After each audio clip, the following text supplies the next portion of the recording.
Hello guys, welcome to clear SSC. आज हम लोग हमारा सौर मंडल यानी सोलर सिस्टम फास्ट रिवीजन के तौर पे जल्दी से करने वाले हैं ताकि आपका 5 मिनट के अंदर ही सौर मंडल रिवाइज हो सके। देखिए हमारा सौर मंडल में सूर्य, 8 ग्रह, उनके 172 से अधिक ज्ञात उपग्रह, बौने ग्रह और अनगिनत छोटे पिंड जैसे क्षुद्र ग्रह, धूमकेतु आदि शामिल है। यह खगोलीय पिंड को एक गुरुत्वाकर्षण प्रणाली प्रदान करते हैं, यानी कि ये जो सूर्य है उसी के कारण हम लोग का गुरुत्वाकर्षण आता है। और 172 से भी अधिक ज्ञात उपग्रह, बौने ग्रह जो है वो अनगिनत छोटे पिंड जैसे क्षुद्र ग्रहों को क्या देता है, खगोलीय पिंड को गुरुत्वाकर्षण प्रणाली के अंतर्गत शामिल करता है। ठीक है। सूर्य, सबसे पहले सूर्य के बारे में देख लेते हैं। सूर्य हमारे सौर मंडल के केंद्र में स्थित एक तारा है। यह एक तारा है, ध्यान रखिएगा। यह सौरमंडल का सबसे बड़ा पिंड है। सौरमंडल सबसे बड़ा पिंड है और इसकी ऊर्जा का स्रोत नाभिकीय संलयन है, यानी न्यूक्लियर फिजन। न्यूक्लियर फिजन क्या होता है? जब दो हाइड्रोजन है एक में मिल जाते हैं। यहाँ पे कर देगा, जब दो हाइड्रोजन जो है वापस से मिलते हैं उससे जो एनर्जी निकलती है तो उसे न्यूक्लियर फिजन बोलते हैं, जिसमें हाइड्रोजन हीलियम में परिवर्तित हो जाती है। ठीक है, जिसमें हाइड्रोजन हाइड्रोजन हीलियम में परिवर्तित हो जाती है। ग्रहों का क्रम देख लीजिए एक बार। सौरमंडल में कुल 8 उपग्रह हैं। सूर्य की दूरी के अनुसार उनका क्रम है: बुध, शुक्र, पृथ्वी, मंगल, बृहस्पति, शनि, अरुण यानी यूरेनस और वरुण मतलब नेपच्यून। इसको आप लोग ऐसे भी याद कर सकते हैं, जैसे शॉर्ट में अ, लिखा जाओ। पेन सेलेक्ट कर लिया। इसको ऐसे भी कर सकते हैं। देखिए, most valuable element M J, फिर SUN। तो मोस्ट वैल्यूएबल एलिमेंट यानी Mars, Venus, Earth, M J. ठीक है, most valuable element Mars, Venus, Earth, फिर मरकरी, वीनस, अर्थ, फिर मार्स, जुपिटर, फिर सैटर्न, यूरेनस, नेपच्यून। आप इस तरह से इसको याद कर सकते हैं। ये मरकरी है ना, मरकरी है, ये मार्स है।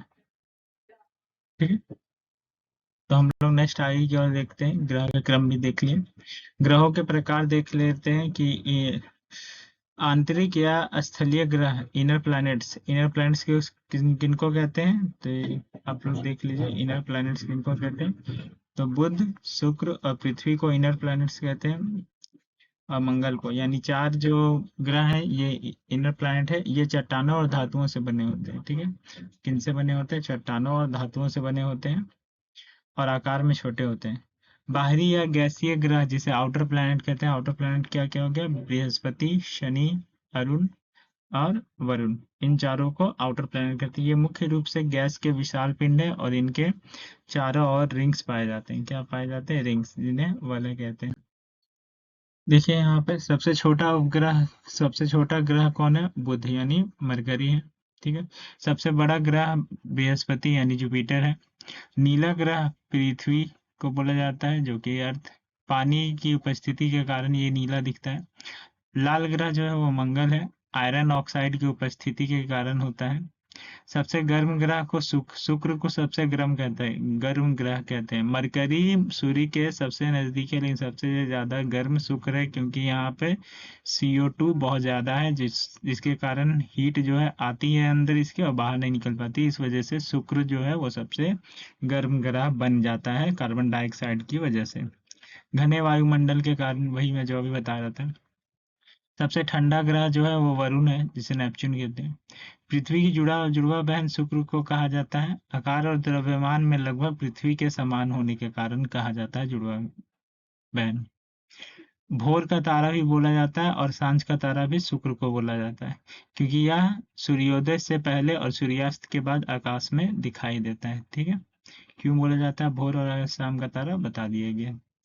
छल्लों वाला ग्रह यानी शनि, रिंग्स जिसमें सैटर्न, जिसके चारों ओर स्पष्ट रिंग्स हैं, क्योंकि उसके छल्ले सबसे सुंदर और आसानी से देखे जा सकने वाले होते हैं। ठीक है, इसलिए सैटर्न को छल्लों वाला ग्रह यानी रिंग्स वाला ग्रह भी कहा जाता है। लेटा हुआ ग्रह मतलब जो सोया हुआ है, लेटा हुआ ग्रह अरुण है। ठीक है, अपने अक्ष पर अत्यधिक झुकाव के कारण बहुत झुका हुआ है। सीधा ग्रह ऐसे होना चाहिए ना, वो ऐसे है। ठीक है,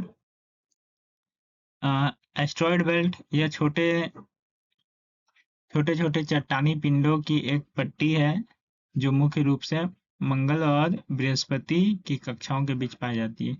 जैसे देखिए 8 हम लोग का 1 2 3 ये अर्थ हो गया, ये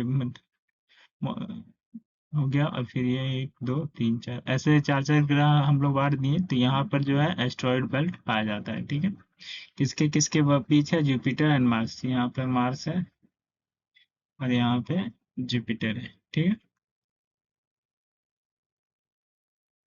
ठीक है, तो यहाँ पर जो है वो एस्ट्रॉयड पाया जाता है, एस्ट्रॉयड पाया जाता है। तो ये आप लोग को ध्यान रखना है। क्षुद्र का एस्ट्रॉयड बेल्ट जो है वो यही वाला हो गया जो अभी बताया, एस्ट्रॉयड बेल्ट। बौना ग्रह यानी डॉट प्लैनेट प्लूटो को कहा गया है, ये ध्यान रखिएगा, डॉट प्लैनेट प्लूटो को 2006 में ग्रहों की श्रेणी से हटाकर बौने ग्रह की श्रेणी में डाल दिया गया है। इसका कारण है कि ये ग्रह होने की जो प्रॉपर्टीज होती है उसको फॉलो नहीं करता है। ठीक है, अ, इसका अगर पीडीएफ चाहिए तो आप टेलीग्राम चैनल हम लोग का ज्वाइन कर सकते हैं, क्लियर एसएससी/ऑफिशियल पे। हाँ, और वीडियो अगर अच्छा लगा तो वीडियो को लाइक शेयर सब्सक्राइब जरूर कर दीजिए। A big thank you for watching.